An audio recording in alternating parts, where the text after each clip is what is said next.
Can we just all agree, teenagers during horror movies in the cinema is the butt worst. They never shut up. If you're too scared to watch it, go kick rocks. But anyway, me and Anya just came back from watching Halloween Ends, and yeah, it did end.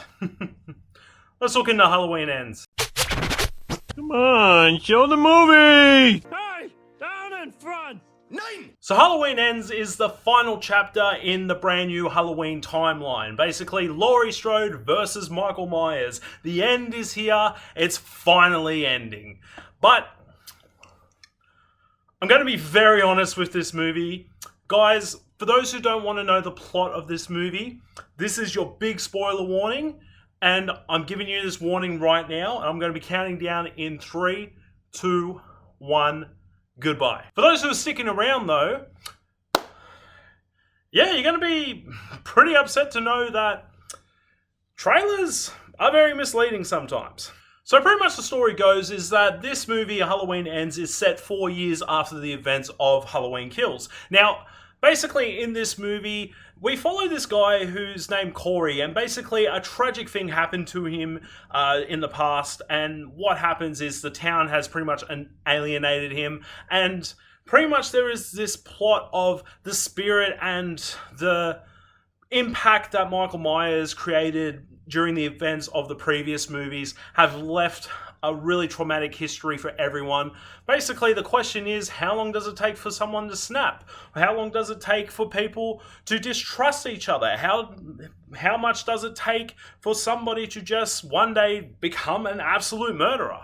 So basically, long story short, Laurie Strode has introduced her granddaughter to this guy named Corey. Now, also, Laurie Strode in this movie is sort of questioning, but also picturing this guy as Michael Myers, and she sort of questions about this guy's characteristics. Firstly, I want to say it is a nice treat to see Jamie Lee Curtis reprise her role for the final time as Laurie Strode, and I gotta tell you, there is a lot more of Laurie Strode in this movie than there was in the previous movie, but Laurie Strode is sort of in the background a bit of this movie until around about the third act. Now, overall, I just want to start with Corey in this movie. Now, Corey is a character that we've never been introduced to before in any of the Halloween movies, even the previous timelines as well. So you got to take into factor that this is a new character involved in this final act of the movie in this new timeline. Now, honestly, I am intrigued with this characteristic of Corey,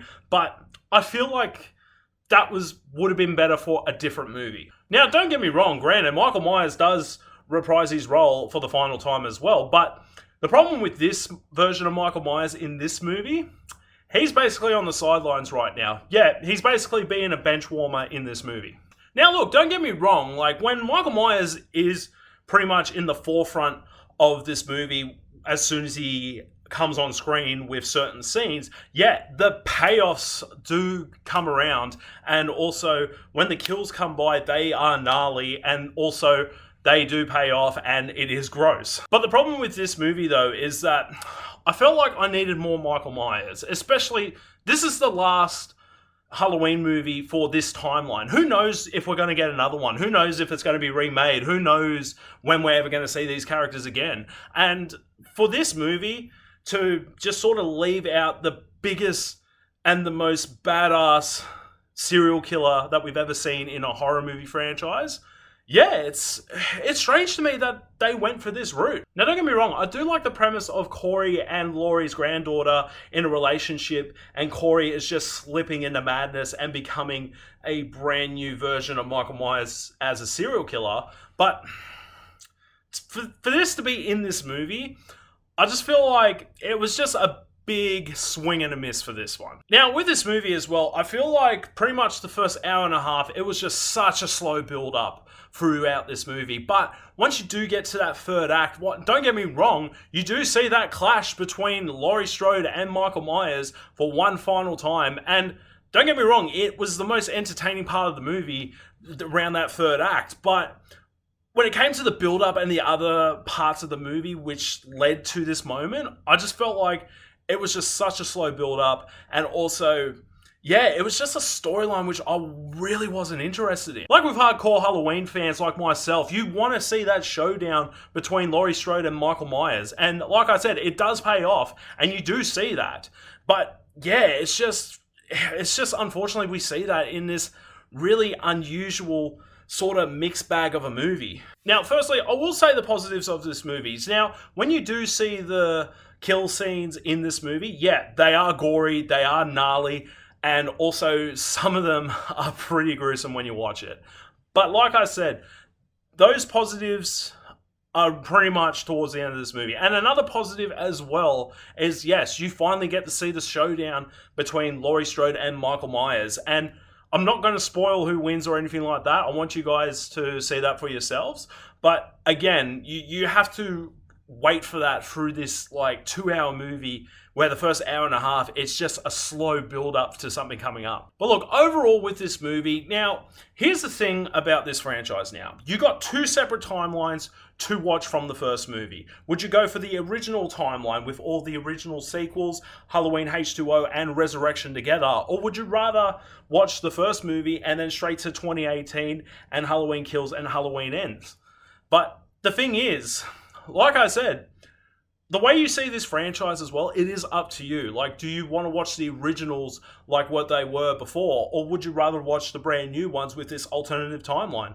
It's basically the horror movie of Marvel's What If. It's the equivalent of that. Now, overall, I did enjoy 2018's Halloween movie. Now, I felt like that was the perfect way to reintroduce a lot of fans back into the Halloween franchise. Halloween Kills, I like the idea that the sequel is set during the same night as the first movie. But in the third movie, though, I kind of felt like they should have kept going with everything happening in the one night.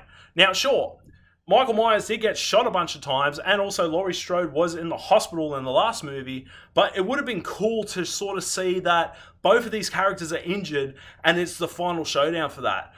But for it being set 4 years later, now, don't get me wrong, it would have been an interesting way to view it, but I just wasn't interested in that type of thing.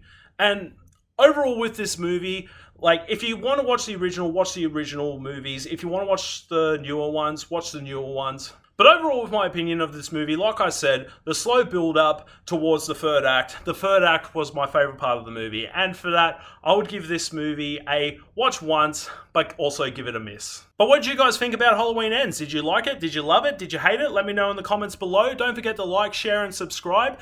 And let me know which alternative timeline do you like? Do you like the original or do you like the newer ones? Let me know in the comments below, and as always, don't forget the popcorn.